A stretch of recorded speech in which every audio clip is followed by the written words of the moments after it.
একদম মুখে লেগে থাকার মতো। আসসালামু আলাইকুম এভরিওয়ান। একটু ভিন্ন স্বাদের পেয়ারা মাখানো খেতে আমি এবং আমার কাজিন স্কুটি যোগে রওনা দেই শেরপুর উপজেলার সুঘট ইউনিয়নের উদ্দেশ্যে। গ্রামের মনোরম পরিবেশ উপভোগ করতে করতে কাঙ্ক্ষিত লক্ষ্যে পৌঁছে গিয়ে দেখলাম পেয়ারার দোকানটি এখনো খোলেনি। শুরুতে কিছুটা হতাশ হলেও পরে মুরব্বীদের থেকে জানতে পারি যে তিনি আজকে বগুড়ার ভাইরাল মিনি জাফলং খ্যাত জোরগাছা ব্রিজের নিচে পেয়ারা বিক্রি করতে গেছে। তো যেটা উদ্দেশ্য আমাদের সেটাই কাজ, তাই রওনা দিলাম জোরগাছা ব্রিজের উদ্দেশ্যে।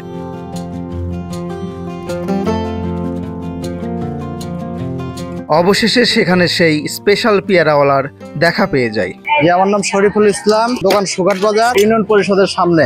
জি, ওখানে রেগুলার বসে আমি নিয়মিত ভাবে বসি। কিছু সিক্রেট মশলা আছে, ড্রাগন আছে, চেরি আছে, আপেল আছে, খেজুর আছে, মিষ্টি তেঁতুল আছে, টক তেঁতুল আছে। পেয়ারা ছাড়া আমার কাছে ঝালমুড়ি থাকে, তারপর আপনার গরম ছোলা থাকে। সকাল 10টা থেকে রাত্রি 10টা পর্যন্ত থাকে। 160 টাকা কেজি বিক্রি হচ্ছে মাখা, আর গোটা পেয়ারা 80 টাকা কেজি। তো আমি সেই স্পেশাল আচার দিয়ে মাখানো সেই পেয়ারাটা এখন ট্রাই করতে যাচ্ছি, শরীফুল ভাইয়ের পেয়ারা।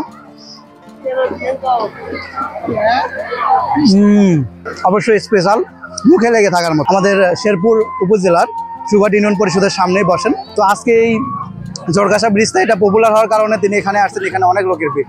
তো যারা এখন এটা ট্রাই করেন নাই, প্লিজ ট্রাই করবেন, একদম মুখে লেগে থাকার মতো। বাংলাদেশে কোথাও পাবেন কিনা এরকম পেয়ারা মাখানো আমি জানি না। আমি অনেক জায়গায় দেখেছি, খুঁজেছি, ঢাকায় দেখেছি, রাজশাহী, বগুড়া, কোথাও নেই। যদি কেউ পেয়ে থাকেন বা খেয়ে থাকেন অবশ্যই কমেন্ট করে জানাবেন।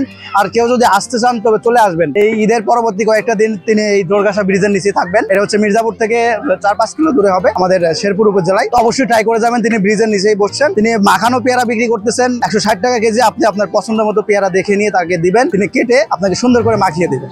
পেয়ারাটার কোয়ালিটিটা ভালো, আর হচ্ছে আচার ওটাও সুন্দর, মানে মশলাদার একটা পেয়ারা।